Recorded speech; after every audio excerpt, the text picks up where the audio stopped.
चलो दोस्तों, आज हम खेत में चले और गड्ढों में बम फोड़कर ढेर सारी झींगा मछलियां पकड़े। मैं उन्हें घर ले आया और अच्छी तरह पकाया।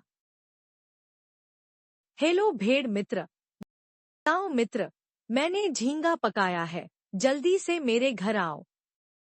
फिर कुत्ते ने सड़क के बीच में एक पत्थर रखकर जाल बिछा दिया, कारण भेड़ की मौत हो गई। फिर कुत्ते ने भेड़ को उठाया, घर लाया, उसे काटा, भूना और खूब खाया।